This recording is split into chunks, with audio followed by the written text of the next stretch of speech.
"You've been in town a while, right?" "Yeah, about a year," Maya replied, glancing up from the counter where she had been cleaning the same coffee cup for what felt like an eternity. The man in front of her, dressed in a sharp suit that didn't belong in a place like this, didn't look like the usual traveler passing through Havenbrook. His eyes met hers, sharp and calculating, as though he had been sizing her up the entire time. "I think it's time you stopped running from it." The words hit her harder than she expected. Running? Was she running? Her whole life had been a cycle of survival, never quite stopping long enough to realize she was avoiding something, or someone, or perhaps even herself. Her fingers froze around the coffee cup. "What's that supposed to mean?" The man smiled slightly, almost as if he knew something she didn't. "I'm here because I think there's more to you than you realize. More than just a trucker trying to get by." Maya's heart raced. She wasn't sure if she felt threatened, intrigued, or both. But she knew one thing for sure: this wasn't a conversation she was ready to have. Before we dive deeper into Maya's journey, if you're enjoying the story so far, don't forget to like, comment, and subscribe to the Fanciko Story channel. Hit that bell notification so you don't miss out on the rest of this thrilling journey. Maya's story is just beginning, and you won't want to miss how it unfolds. Let us know in the comments what you think will happen next. Your thoughts are always welcome. The rain had been relentless for miles, slashing sideways against the windshield like it had a vendetta. Maya Brooks squinted through the blur as her truck groaned uphill, headlights dull against the grey wash of twilight. The dashboard lit up like a Christmas tree, again. She pulled over to the shoulder with a sigh that came from somewhere deep in her bones. Steam hissed from beneath the hood. Her knuckles tightened around the wheel, jaw clenched so hard it hurt. "Of course," she muttered. "Of course you do this now." This was the third time in 2 weeks. Always something different. Radiator, fuel pump, now something electrical probably. The last 2 repairs had already eaten into what little savings she had left. If it wasn't for the discount the garage offered, out of the kindness of their hearts, they claimed, she'd be sleeping in the cab of her truck every night. Come to think of it, she was already doing that. Maya slammed the door shut behind her and grabbed her jacket. Cold wind bit at her skin. Up ahead, a flickering neon sign cut through the haze. Du's Diner. It looked like the kind of place time forgot, tucked between a gas station and an abandoned fruit stand. She hadn't eaten since sunrise, not properly anyway, just a gas station hot dog and too much bad coffee. Her stomach growled in protest. The diner door jingled when she pushed it open. Warmth rushed out to meet her, along with the smell of bacon, fried potatoes, and coffee brewed strong enough to melt a spoon. Maya stepped inside and paused. The place looked like it hadn't changed since the 60s. Checkerboard floors, vinyl booths, cracked and duct-taped. A jukebox in the corner played something old and twangy. Behind the counter, a man looked up. Not the kind of guy she expected to see here. He was tall, clean-shaven, but a little scruffy around the edges. Shirt sleeves rolled, forearms dusted with faint burns. A towel tossed over one shoulder.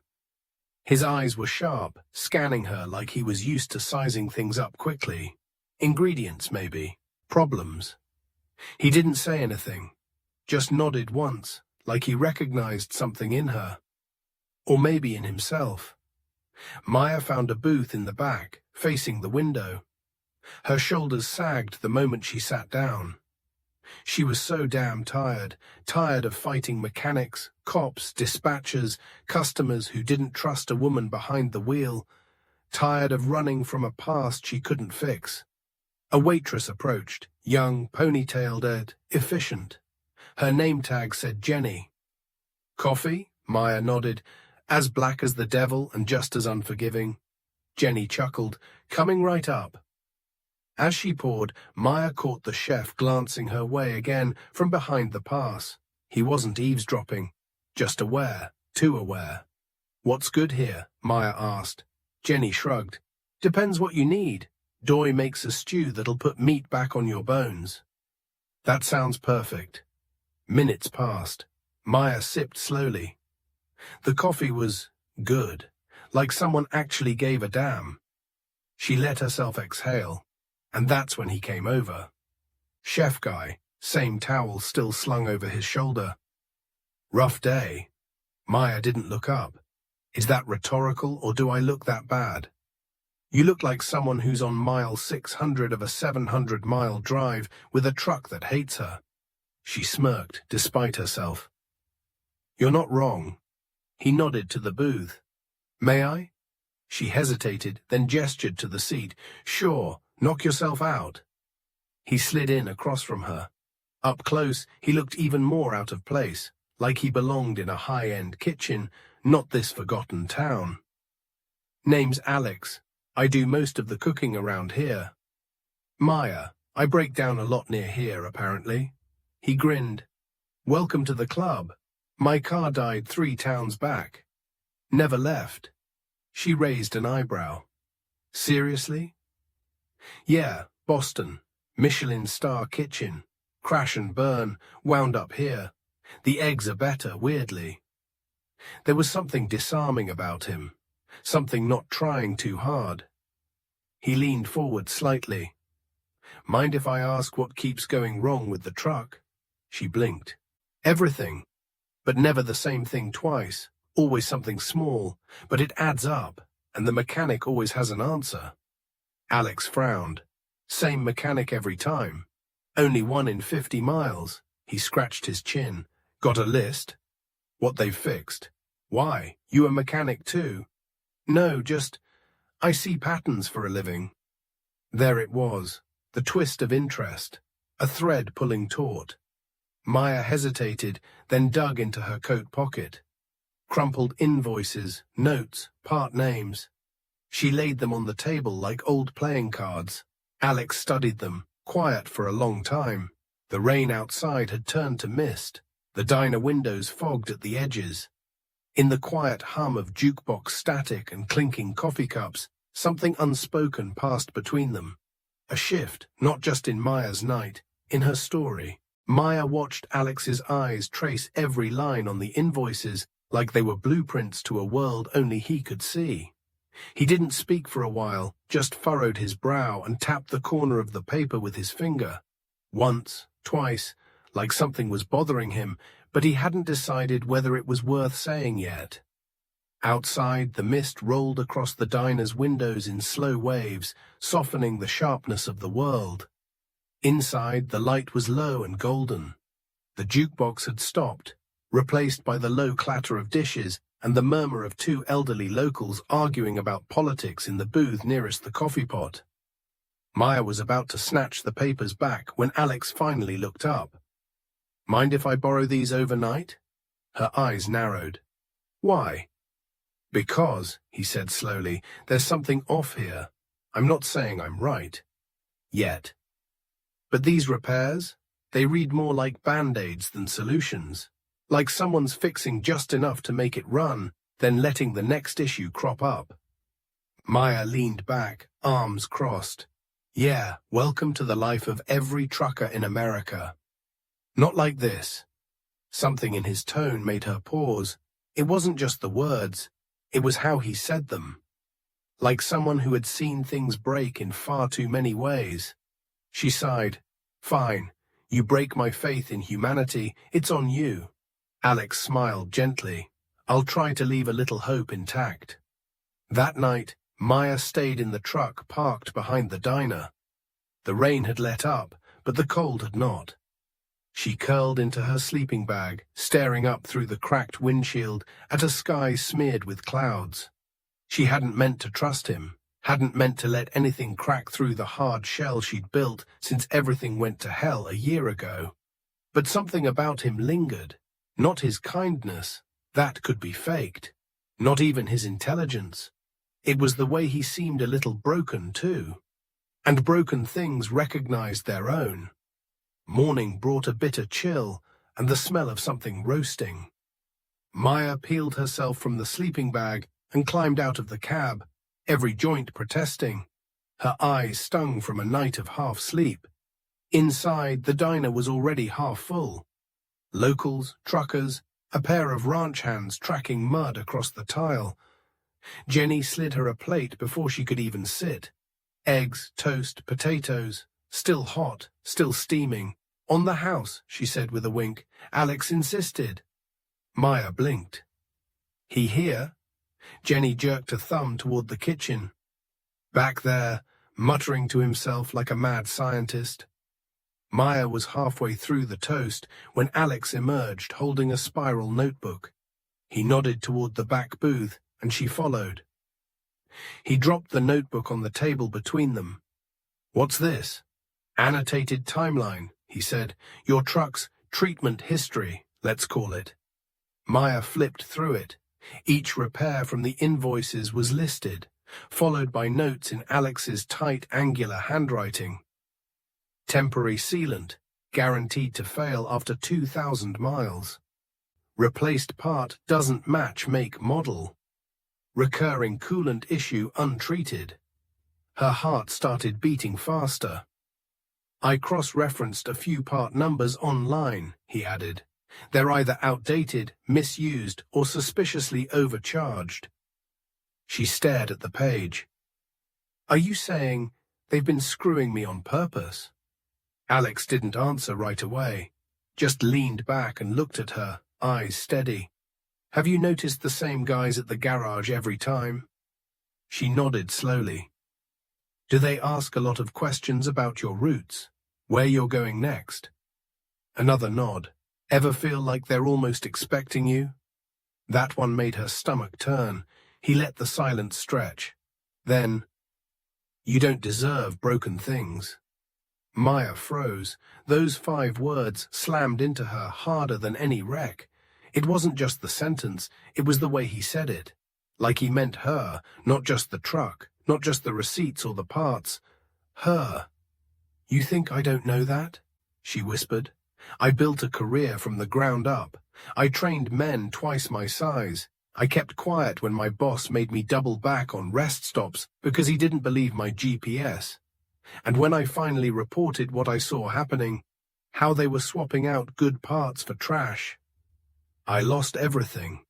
Everything." Alex didn't flinch. He just listened. "I've been surviving on instant noodles and favors for months, sleeping in a truck that betrays me every 500 miles. And now you drop that line like it's gospel. You don't even know me." He nodded. "No, I don't. But I know the look of someone trying not to fall apart.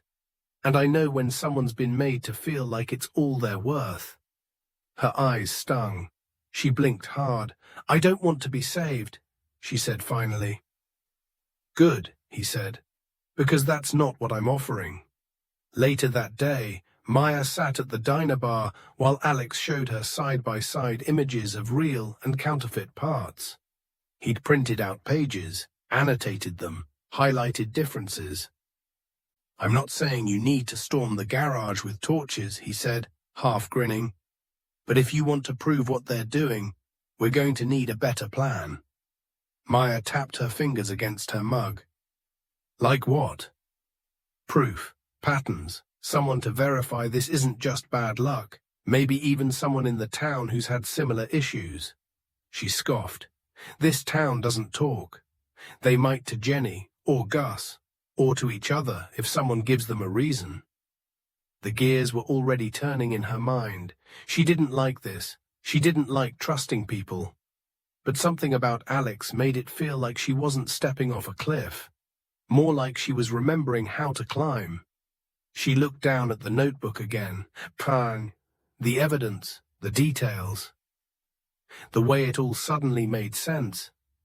And for the first time in months, Maya felt something crack through the weight pressing on her chest. Not relief, not even hope. Anger, righteous, focused, controlled. They'd broken the wrong woman. The diner had a strange quiet to it the next morning, like the air had settled differently overnight. Outside, the sky was pale and uncertain, hovering between dawn and storm. Inside, Maya sat alone in a booth with a pen between her fingers. tapping it against the table as if the rhythm could help her think. She hadn't slept much. Again. But this time, it wasn't exhaustion that kept her awake. It was clarity. The words Alex had said, "You don't deserve broken things," hadn't just hit her. They had carved something open, something she'd buried under fuel receipts and old trauma. She kept seeing her own reflection in the diner window last night, sharp-edged and worn down, a woman built for endurance but not softness. And somehow those 5 words had struck straight through that armor. Maybe it was time to stop running from the fire and start walking into it. Alex joined her just as the first coffee pot was placed on the warmer. He looked better rested, but still carried the air of someone who had stayed up thinking. "Morning," he said. "Morning." He slid into the seat across from her, setting down a paper bag. Bagels, still warm. From where? Let's just say Gus has a surprisingly effective oven rigged into his old tractor shed. Don't ask. Maya smirked. Noted. They ate in a brief, companionable silence. Then Maya broke it. "I want to do something." Alex looked up. "I don't want this to be another thing I survive. I want to fight back." He studied her, then gave a slow, approving nod. "That's what I hoped you'd say." By mid-morning, the diner's back room became their makeshift war room. Maya spread the invoices out like a detective mapping a case. Alex printed more diagrams, photos of authentic parts versus knockoffs, diagnostic notes from forums, comparison charts. It was crude, but it was a start. "Someone's profiting from this," Maya muttered. "And it's not just one garage. If they're using the same distributor for these faulty parts, it could be a bigger ring." Alex leaned over her shoulder. "That's why we document everything, and why we don't confront them yet." "Right. No point tipping our hand." Jenny peeked into the back. "You guys plotting a heist or something?" "Just trying to burn a few liars down," Maya said without looking up. Jenny raised an eyebrow, then stepped in fully. "If this is about Redmond Garage, you're not wrong. They've screwed half the town. My cousin's Jeep caught fire 2 days after a fix." Maya and Alex exchanged a glance. "You'd be willing to talk about it?" Maya asked. Jenny hesitated. "Not if my name's on it, but off the record." "Yeah. I'll tell you everything I know." The plan began to form itself. They didn't need to make noise yet. They needed proof, undeniable, irrefutable. The kind that couldn't be spun or swept under a rug. That afternoon, Alex drove Maya 2 towns over to a small hardware store with dusty shelves and a clerk who didn't ask questions. They bought a set of small motion-activated cameras, a few audio recorders, and enough batteries to power a rock concert. "You sure about this?" Alex asked as they loaded up. Maya strapped her seatbelt, eyes sharp. "If they've been planting failures, it's time we planted something back." The first garage visit was uneventful. Maya brought her truck in for a minor complaint, a vibrating noise in the undercarriage she exaggerated just enough to seem plausible. The mechanic gave her the usual runaround, changed a part she hadn't authorized, charged her for another she hadn't seen. But this time, a tiny camera beneath the dash captured it all. That night, Maya watched the footage with Alex and Jenny in the diner kitchen. The mechanic pocketed a new part and installed an older, visibly rusted one in its place. Clear, deliberate, dirty. "This is gold," Alex said. Jenny added, "That's not just shady, that's criminal." The next few days followed the same rhythm. Maya played the role of the tired, clueless trucker. Alex adjusted the equipment. Jenny started asking questions in town, softly, subtly. And something interesting happened. People started talking. An older man named Gus admitted that his tractor had needed the same repair 3 times before he gave up and fixed it himself. A local rancher confided that he'd been overcharged for a brake system and found out later the part was from a salvage yard. Even the pastor at the church down the road admitted, half embarrassed, that he stopped taking his station wagon in because he felt hustled. The pattern was spreading like a spill of oil on concrete. One night, Maya sat on the hood of her truck, legs dangling off the side, staring out at the empty lot. Alex joined her, carrying 2 mugs of coffee. "You're building a case," he said, "piece by piece." "I'm building a fuse," she corrected, "and when it lights, someone's going to burn." He offered her the mug. "How's that feel?" She took a sip. "Strange, like I'm finally walking back into the part of myself I buried." "Why'd you bury it?" Maya was quiet for a long time. Then, "Because I thought maybe I was the problem.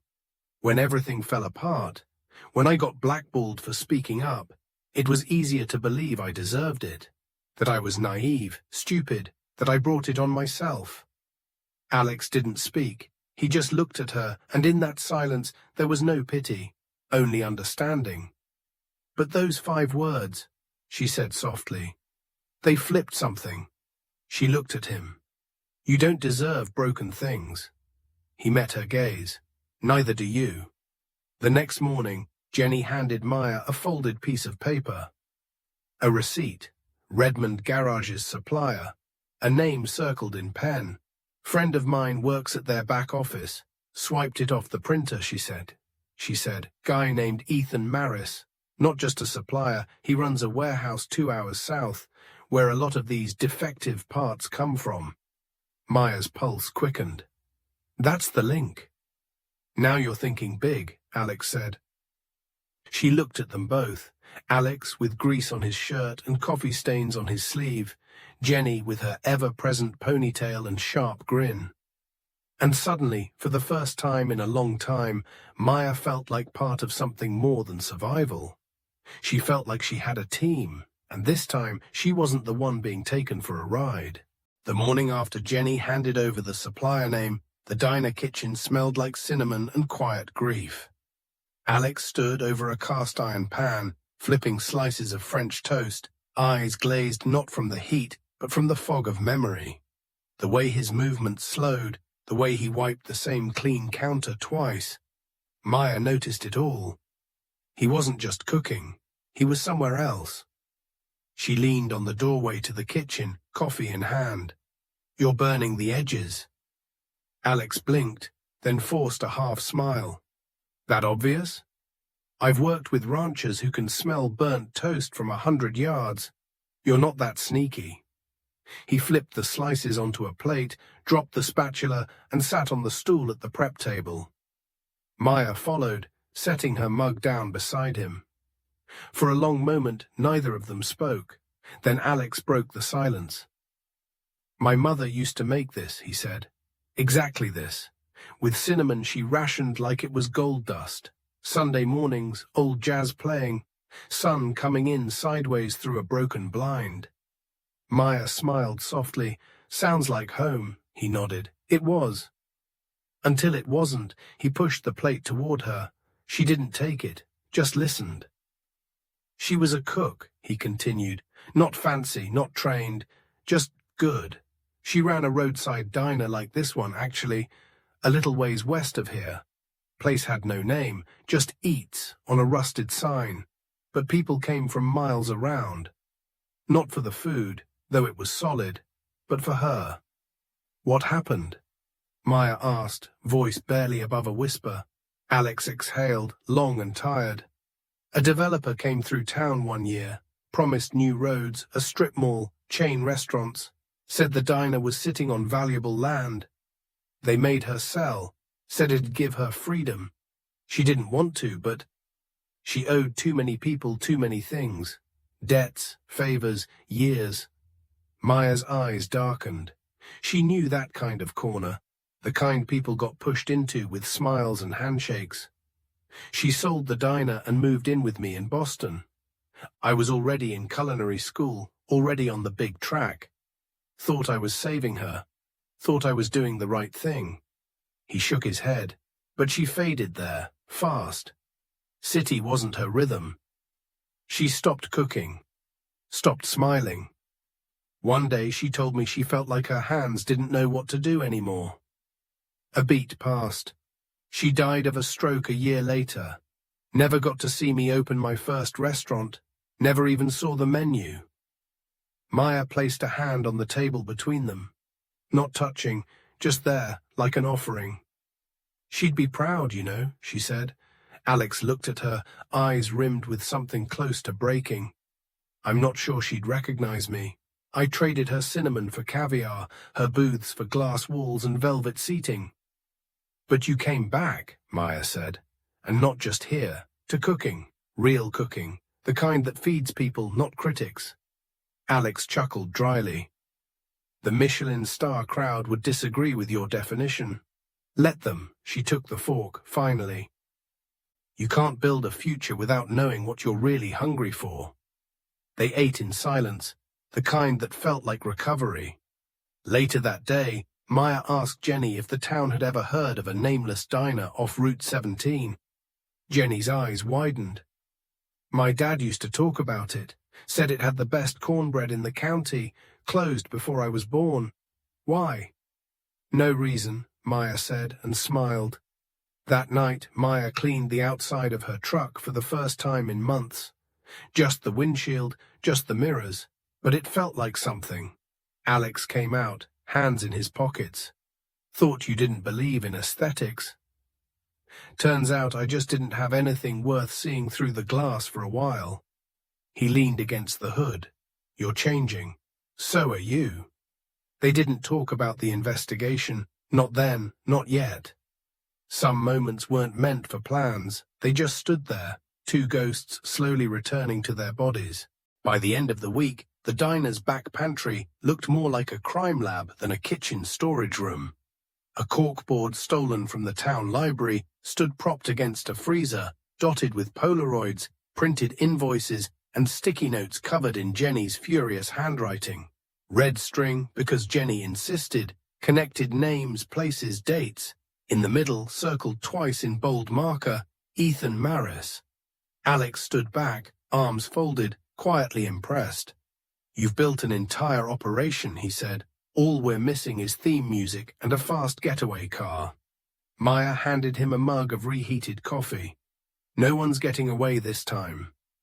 Jenny looked up from a laptop she borrowed from the school library. I've got a lead.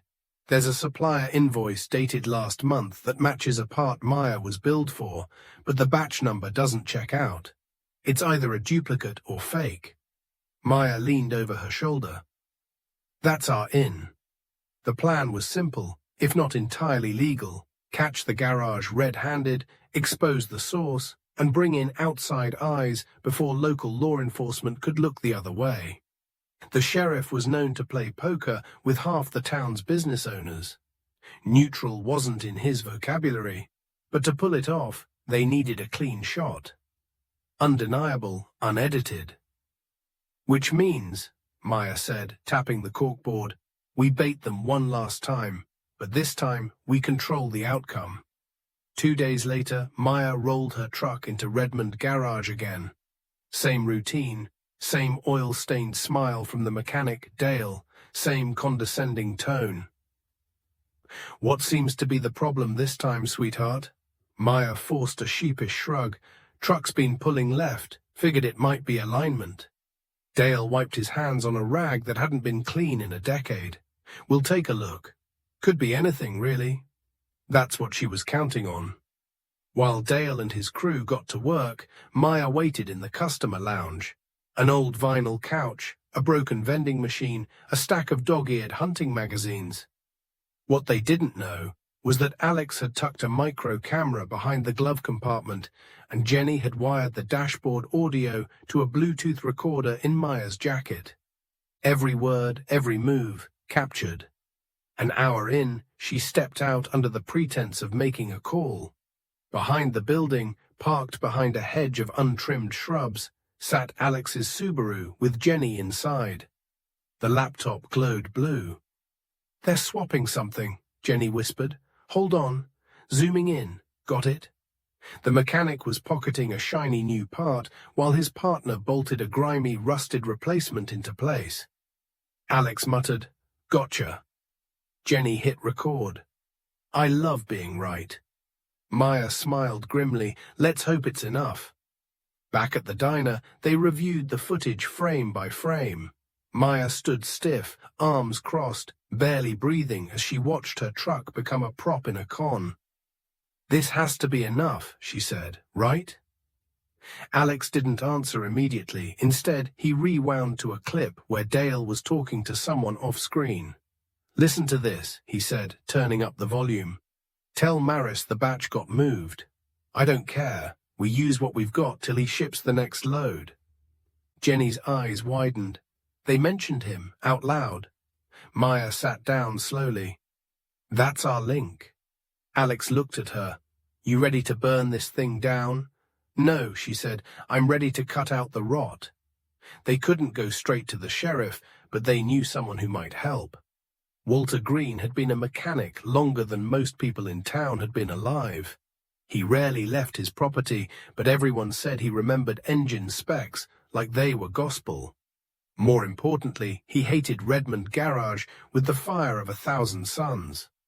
"I taught Dale everything he knows," Walter said when they showed up at his porch.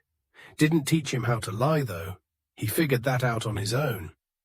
They played him the footage, watched his jaw tighten, his weathered hands curling around his cane. "You all got 'em," he said finally. "You just need someone respectable to say it's real." "Would you?" Maya asked. Walter nodded. "Damn right I would." The confrontation was scheduled for Friday morning, market day, when half the town would be out. Alex suggested they time it then, so there'd be witnesses. "You want exposure," he said. "We give them a front row seat." Maya stood outside the diner that morning, watching the street slowly fill with pickup trucks and lawn chairs, farmers selling eggs, kids selling lemonade, an old man playing harmonica out of tune. This wasn't just about her anymore. This was about every person Dale had taken advantage of. Every quiet victim who swallowed their anger because they didn't have proof. Now she did, and she wasn't afraid. Saturday morning in Havenbrook had always been predictable. An old man playing blues near the farmer's market, coffee brewing by 6, and lawn chairs filled with gossip. That morning, it was different. Something unspoken hung in the air, a static charge before a storm. Maya stood behind her truck in the gravel lot, her breath forming soft clouds in the crisp air. In her hands was the logbook, not of deliveries, but of betrayals. Handwritten notes, copies of invoices, timestamps from the hidden camera footage Alex and Gus had helped collect. The thick manila folder felt heavier than it should have, not in weight, but in consequence. She looked up at the diner across the street. Due's Diner, still flickering its neon sign like it had a nervous tick. Inside, Alex paced, wiping non-existent crumbs from the counter. Jenny stood near the door, arms crossed. Walter leaned back in the booth, toothpick shifting from one side of his mouth to the other, unreadable. "I shouldn't be the one doing this," Maya muttered under her breath. But no one else would. She walked through the market crowd like a shadow, invisible to some, judged by others. She heard murmurs. "She's the trucker who blew up at Connor's garage. Always looked like trouble. She's stirring things that don't need stirring." Maya climbed the small platform, usually reserved for the mayor's seasonal announcements, and drew a shaky breath.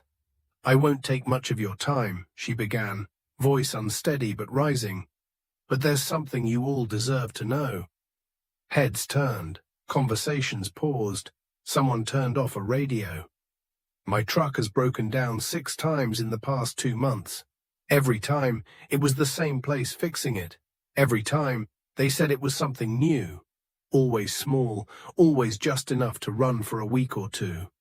Always just enough to drain me." A long silence.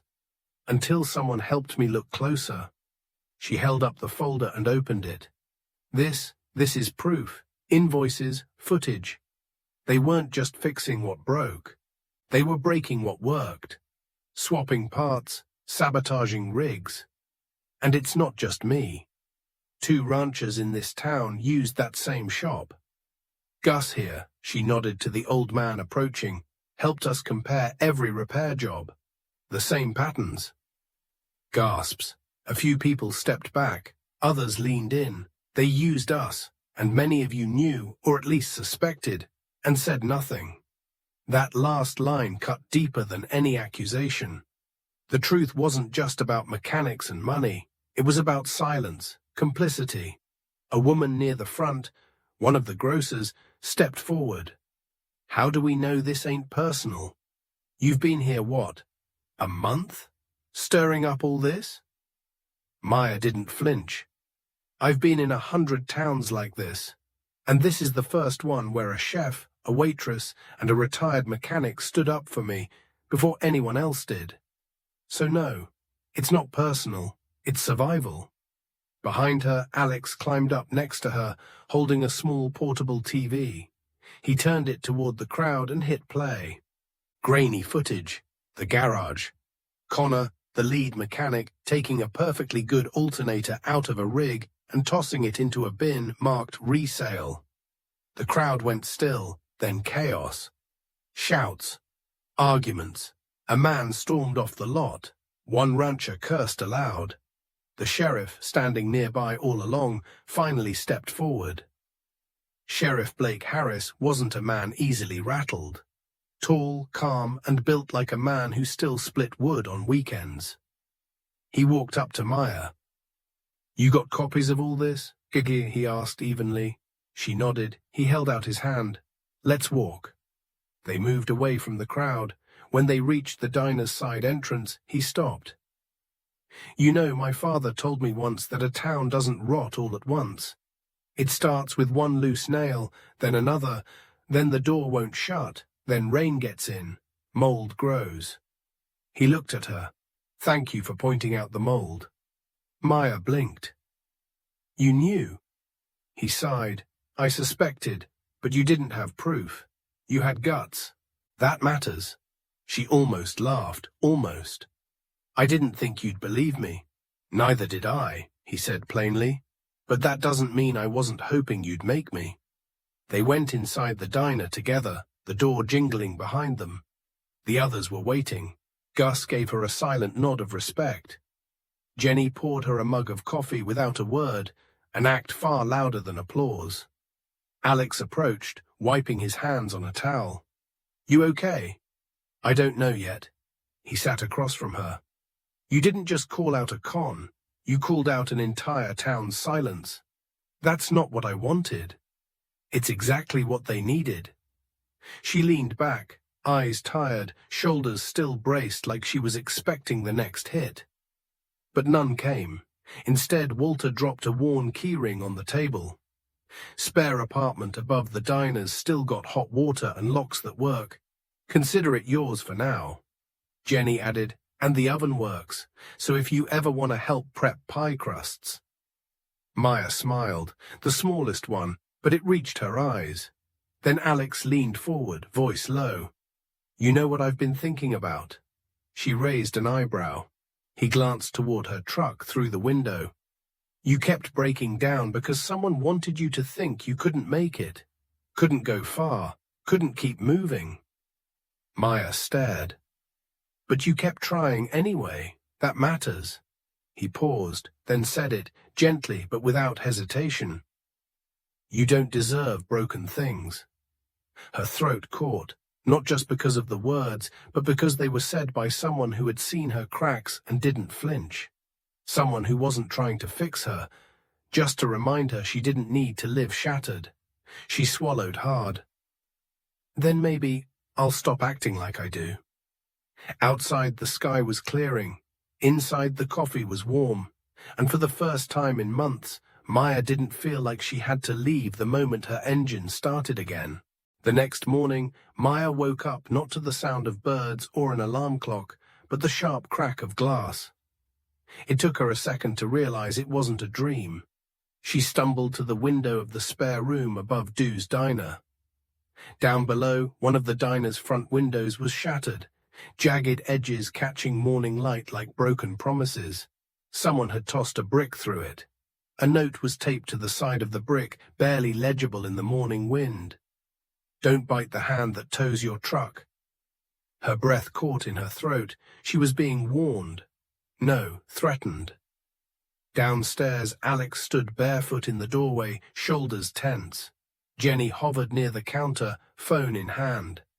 Walter sat at his usual booth, arms folded, his jaw tight with something like fury. "I guess someone didn't like the truth going public," Alex muttered. Maya came down quietly. "This is my fault." "No," Walter said, his voice steel. "This is their fear talking. You're forcing people to look at what they've ignored for years. That kind of light makes cockroaches run. But first, they'll bite back." The sheriff came by an hour later. Blake Harris surveyed the glass, the note, then looked at Maya. "You sure you still want to go through with this?" he asked. Maya looked him dead in the eye. "I've come too far to back off now." He nodded once. "Then you'll need to move fast. Pressure's building. Some folks in this town, they'd rather this all just quietly disappear." That night, Doe's Diner closed early. Alex paced behind the counter. Jenny double-checked the locks. Walter disappeared for an hour and returned with an old, worn duffel bag. Inside, a shotgun, a revolver, and a small box of shells. Jenny raised an eyebrow. "We really doing this?" Walter just grunted. "I fought in 2 wars. I can handle a little garage drama." Maya looked at the gun, then at Walter. "We're not going to use that, are we?" "Hope not," he said, loading the shotgun calmly. "But some folks don't fight fair, and I don't like losing to cowards." Outside, dusk bled into night. The diner's neon sign buzzed like a warning. Alex joined Maya at a corner booth. He slid over a flash drive. "This has everything, the videos, audio, timeline. You ready to take it to the sheriff tomorrow?" Maya stared at the drive. "What if it's not enough?" Alex shrugged. "Then we go louder." She looked at him, exhausted. "I'm not sure I have any more fight in me." He leaned closer. "You don't need more fight. You just need to remember why you started this." She didn't answer, not right away, but her silence was louder than any speech. That same night, a figure appeared outside the diner around 2 a.m. Hood up. Face blurred by shadows. He lingered near Maya's truck, looked up at the apartment window, then disappeared into the dark. Alex had been sleeping in a booth. He saw the shadow, but didn't move. He just waited. Because sometimes, when you make noise in a quiet town, ghosts come out to listen. By morning, things had shifted. The local paper, the Havenbrook Gazette, had run a front-page story. "Mechanic scandal exposed. Trucker diner team shake up small town." The sheriff had leaked the evidence to the press.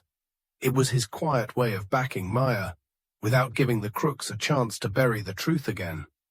Within hours, locals swarmed the diner, some curious, some angry, some grateful. Gus walked in with a list of former customers who'd had mysterious breakdowns too. Jenny started fielding calls from truckers passing through, asking if Doe's was that place with the chef and the lady who fixed the town. Maya stayed quiet most of the day, until Walter pulled her aside and handed her a tiny paper packet. Inside was an old photo, black and white, frayed edges. A young woman standing in front of an old rig, dirty hands, fierce eyes. "My wife," Walter said simply. "She drove long haul in the 70s, took crap from no one. You remind me of her." Maya blinked, surprised. Walter patted her shoulder. "She passed last winter. Cancer. Never thought I'd see someone with that fire again." The words hit Maya harder than she expected. That night, they gathered one last time before what they all felt would be the final confrontation. Alex, Maya, Jenny, Walter, Gus, and the sheriff. They laid out the plan. The sheriff would call a neutral town meeting. The entire town was invited. They'd present the proof. Clear as day. No yelling, no fighting, just facts. Walter looked at Maya as they finished laying out the steps. "You sure you're ready?" She took a deep breath. "No, but I'm going anyway." "Good," he said, picking up the shotgun, "'cause this town's been broken a long time. It just took a stranger to make us admit it." The town hall had never seen a crowd this big. Not for budget votes, not for chili cook-offs, not even during last year's scandal about the mayor's secret second family in the next county. Tonight, though, every folding chair was taken. People lined the walls, arms crossed, voices low. Some wore work boots caked with dirt, others Sunday shoes. But their eyes all flicked to the front of the room, where a folding table had been set up like a courtroom bench. On one side, Maya, Alex, Sheriff Harris, Walter, Jenny, and Gus. On the other, Connor, the head mechanic of Havenbrook Auto Repair, flanked by two other men from his garage. Their arms were folded tight, jaws set. Connor had shaved, wore a collared shirt, and tried to look respectable, but he couldn't quite hide the smirk that came too easily to his lips. The tension was thick, like the whole town was holding its breath. Sheriff Harris stepped up to the mic first. He cleared his throat. "Thank you all for coming on such short notice. We're here because some serious claims have been brought to light, and it's in the interest of the entire community that we hear them, together, transparently, and without shouting." He looked directly at Maya and gave a subtle nod. She stood, her hands only shaking a little. She looked out over the crowd, faces she'd passed 100 times, never really seen, some sympathetic, some skeptical, a few openly hostile. But it didn't matter anymore. She had the truth, and for once she had the floor. "I've been in and out of this town for over a year now," Maya began, voice steady. "I drive livestock routes across 6 states. I don't have roots. I sleep in my truck. I eat in diners. I break down more often than I'd like." A few chuckles, uneasy. "But this town?" She glanced at Connor. "This town broke me in a different way." She held up a folder. "These are my invoices, 6 breakdowns in 10 weeks, 6 repairs, each one followed by another issue within days. Always a small thing, always just enough to keep me running and coming back." She clicked a small remote. A projector on the wall behind her flickered to life. Footage rolled, Connor removing a new part and replacing it with an older, rusted one. Another video, a different mechanic recording a fake test result on an emission system. Audio played. Connor laughing. She doesn't know the difference between a fuel line and a fuse. Gasps filled the room. Connor stood abruptly. "This is out of context." "Sit down," Sheriff Harris snapped. Connor froze. The sheriff never raised his voice. "Ever." Maya continued. "We compared those videos with customer histories. 5 others came forward. Same pattern, sabotage, swapped parts, inflated costs. I wasn't the only one, just the only one loud enough, or stupid enough, to fight back." Now the crowd was fully with her. Faces shifted from curiosity to outrage. People murmured names, realized they too might have been conned. Walter stood next. He handed Sheriff Harris a notarized statement. "I ran tractors for 50 years. I rebuilt engines in the dark. The moment I looked at those parts, I knew they'd been switched. No one in their right mind accidentally downgrades a perfectly good starter." Then came Alex. He didn't say much, just enough. "I came to this town broken," he said simply. "Didn't plan to stay. Didn't want to get involved. But sometimes, when something stinks bad enough, you can't just keep cooking over it and pretend the kitchen's clean." Laughter rippled through the room. Then silence. He looked at Maya. She didn't ask for help. She earned it. Connor rose again, red-faced. "You think a few videos and some hearsay are enough to take me down? I've been keeping rigs running in this town since half of you were in diapers. You'd be nowhere without my shop." "No," Sheriff Harris said. "You kept people dependent, not moving forward. There's a difference." He pulled a document from a folder. "You're under investigation. The state licensing board's been notified, and until then, your shop is closed. Effective immediately." Connor paled. One of his mechanics slipped quietly out the back door. The townsfolk stood, not in applause, not in celebration, but in a quiet sort of reckoning. A collective realization that maybe, just maybe, they had looked away too long. Maya didn't gloat, didn't smile, she just exhaled, a breath she'd been holding for far too long. After the crowd dispersed, the diner was full, not of customers, but of supporters. People brought pie, whiskey, awkward apologies. Jenny handled the flow like a general. Walter sat with his feet up, humming some old blues riff. Gus was already fixing the front window. Maya stood by her truck, now finally whole again, staring at the night sky. Alex joined her. "You okay?" "I don't know," she said. "I don't feel victorious. I feel tired." He nodded. "That's fair." They stood in silence a while, then Maya spoke. "I'm not used to people listening to me, let alone standing beside me." Alex smiled, soft. "You got used to surviving. Doesn't mean you don't deserve more." She glanced at him. "Like what?" He shrugged. "Decent food, quiet mornings, a life that doesn't start and end at a gas station." She chuckled. The sound surprised even her. Then her voice dropped. "Do you think they'll really change?" He thought for a moment. "Some won't, but enough will. You lit a fire, the rest is up to them." She nodded, then turned toward the diner where someone had started playing the jukebox again. A slow old country tune drifted out.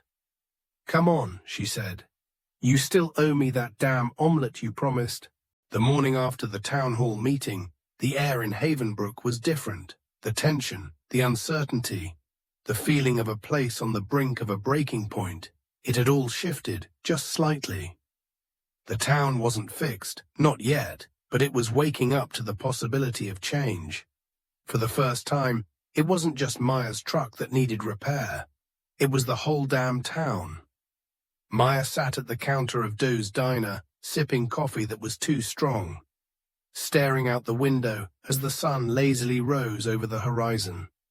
She had gotten used to the quiet hum of this place, but today felt different. There was a sense of promise in the air, like the ground beneath her feet was still shifting, but this time it was toward something better. Alex was in the kitchen, humming to himself as he cracked eggs into a pan. He had taken to cooking more than he had expected, but he seemed content. It wasn't just about the food. It was the rhythm of it, the steady hum of a life that wasn't constantly unraveling. For the first time in a long while, he had found peace in the kitchen. And for Maya, peace felt like a foreign concept. "You still haven't answered me," Alex called out from the kitchen, his voice light but persistent. Maya turned around, raising an eyebrow. "What?" "Whether you're sticking around, I mean for real this time." She paused, looking down at the coffee cup, her fingers curling around it as if holding on to something tangible. The question had been floating around in the back of her mind since the town hall, since the garage had been shut down and the truth had finally come out. For months, she had been running, not just from the breakdowns, but from everything. From the loneliness of the road, from the parts of herself she didn't want to confront, from a life that had become a series of desperate stops and starts. But now there was something different. It wasn't about the truck anymore. It was about the pieces of her own life that had been out of alignment for too long. "I don't know," she said honestly, her voice softer than she intended. "Maybe I'll stick around. Maybe not." Alex raised an eyebrow, setting the pan aside and walking over to her. "What's stopping you?" She met his gaze, her lips pressing into a thin line. She wasn't used to being this open, being vulnerable like this. But there was something about Alex, something in the way he had held steady, in the way he had quietly refused to let her fall apart alone, that made it possible for her to say it. "Fear," she admitted, her voice quieter now, "of staying, of being stuck, of not having any other choice but to settle here. Alex leaned against the counter, arms crossed, watching her. And what if staying here gave you more choices? What if this was your chance to fix things, not just for yourself, but for the people around you? Havenbrook might not be perfect, but it's home to people who need someone who cares, someone like you. Maya's chest tightened. She had never seen herself as someone who could change a town, let alone make a real difference in the lives of the people around her. She had always been a drifter, a passenger, someone who took whatever life handed her and kept moving. But Alex's words hit harder than she expected. She hadn't realized how badly she had wanted to belong to something, to someone. She turned her gaze back out the window, her thoughts swirling. The road had always been her escape, her comfort zone. But maybe it was time to stop running. Maybe it was time to stand still and to fix things, even if it meant confronting what was broken inside her. Just then, the door to the diner opened, and in walked Gus. He had been working on the farm all morning, and there was a look of purpose on his face as he walked over to the counter. "Maya," he said, nodding at her. "Got a minute?" "Sure," she said, straightening up. "What's up?" Gus sat down beside her, his hands weathered from years of hard labor, his face set in a quiet determination. "I've been thinking about what you did last night. Standing up like that, calling out all the crap that's been going on. I've been around a long time, seen a lot of stuff, but I ain't ever seen anyone do what you did. You stood up for more than just yourself. You stood up for all of us." Maya swallowed hard. "I didn't do it for the town. I did it because it was the right thing." He chuckled softly. "Yeah, but sometimes the right thing is the hardest thing, and sometimes it takes someone with a little more fight than most of us have left to get it done." Maya was quiet for a moment, processing his words. She hadn't thought about it like that. She had just been so focused on survival, on fixing things one breakdown at a time, that she had never thought of herself as the catalyst for something bigger. "You don't need to keep running," Gus added. "You got a place here, and if you're willing to stick around, I think you can help fix more than just trucks." Maya looked at him, a faint smile tugging at her lips. She had never expected to hear that from someone like Gus, a man who had lived his life in silence, never asking for anything. "I'm not sure I can fix everything," she said quietly, "but maybe I can help where it counts." Gus grinned. "That's all any of us can do, help where it counts." As the diner filled with the hum of conversation and the clatter of plates, Maya sat back, her eyes scanning the room. This was home. It might not be perfect, and it might not always be easy. But here, with these people, she felt something she hadn't felt in a long time. A sense of purpose. A sense that maybe for the first time in her life, she could belong. And as she looked across the counter at Alex, she realized that sometimes the hardest repairs were the ones that weren't mechanical. They were the ones inside, the ones that required time, effort, and most of all, trust. "Thanks," she said, her voice thick with gratitude. Alex didn't smile, but his eyes softened. "No need to thank me. Just remember, we fix what we break, even if we didn't mean to." Maya nodded. And for the first time in a long while, she felt like she was finally starting to fix what had been broken inside her. The smell of freshly baked bread wafted through the diner, curling around the corners and mixing with the familiar scent of strong coffee. It was the kind of morning that felt like a promise. Warm, full of possibility, and just a little bit magical. Maya stood behind the counter, her hands covered in flour as she shaped dough. She had never been much of a baker, but she was learning, slowly, with patience, and a little help from Alex. It had taken a while for her to accept that she could make something with her hands that wasn't just temporary. Something that didn't break down. "How's it going back there?" Alex's voice cut through the soft clatter of dishes. He stood in the kitchen, wiping his hands on a towel, his eyes soft as he watched her. "Not bad," Maya replied, giving the dough a final squeeze before placing it into the oven. She wiped her forehead with the back of her hand and smiled. I might even be getting good at this. Alex grinned, leaning against the doorframe. I never doubted you. Maya looked at him, her smile fading just a little. I've spent so long running from things, I forgot what it felt like to just stay, to just be. He didn't respond immediately, just stood there, letting her words hang between them. Sometimes words weren't needed.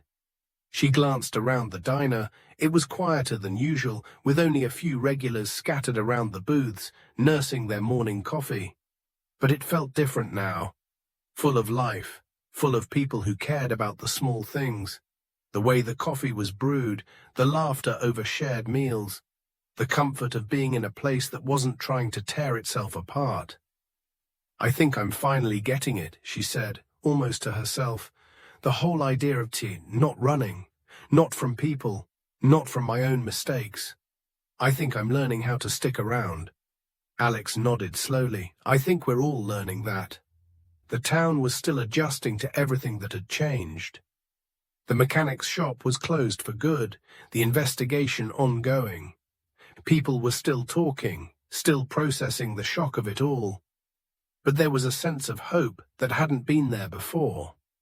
Maya had sparked something in the people of Havenbrook, a desire to stop accepting the way things had always been. They were ready to fight for what was right, even if it meant getting their hands dirty.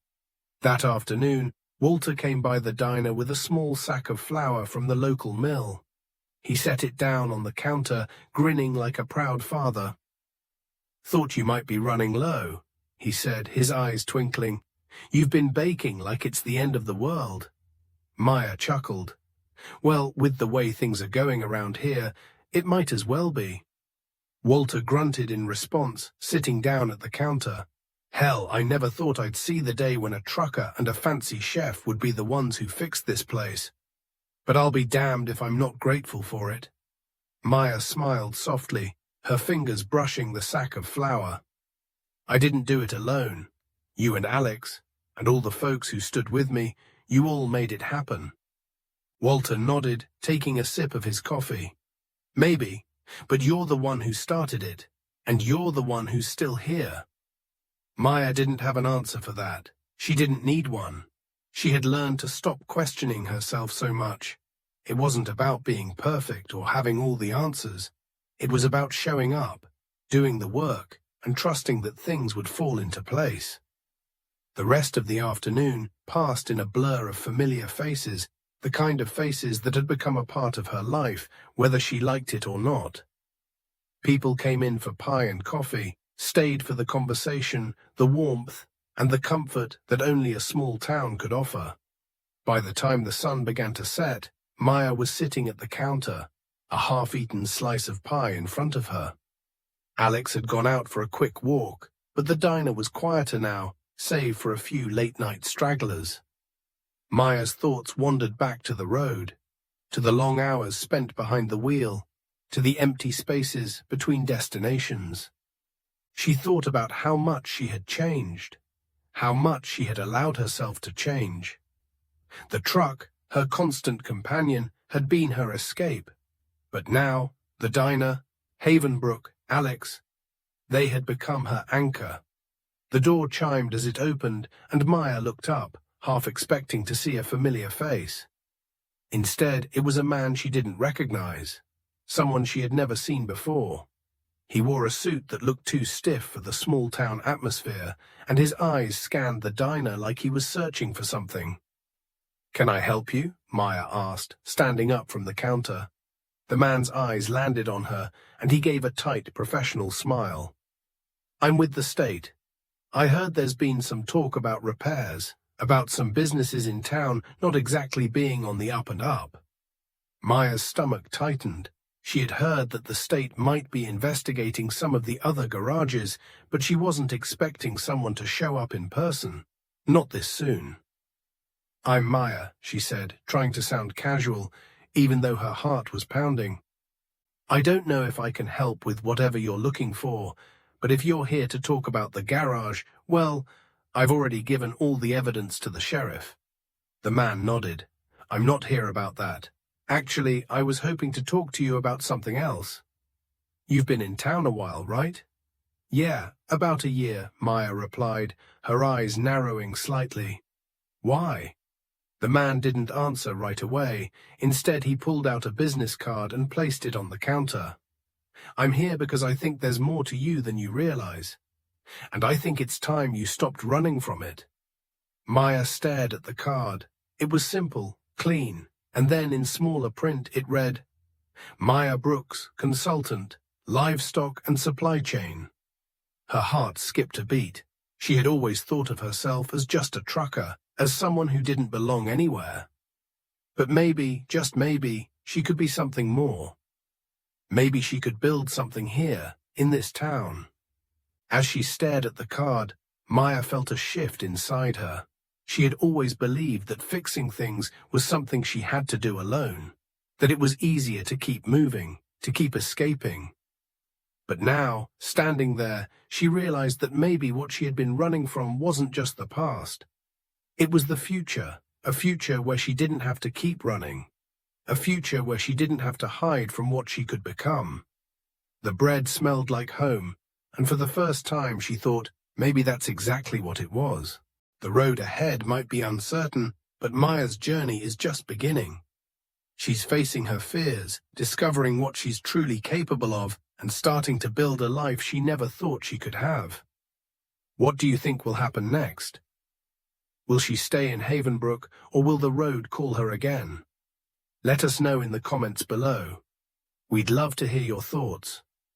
If you're enjoying Maya's story and want to see where her journey takes her, don't forget to hit that subscribe button and ring the bell so you never miss a chapter. Give us a thumbs up if you're rooting for Maya to stay and embrace this new chapter in her life. And as always, feel free to share your predictions or thoughts. Your feedback means a lot to us. Thank you for being part of Maya's story, and stay tuned for more drama, twists, and real moments that'll keep you on the edge of your seat. See you in the next chapter.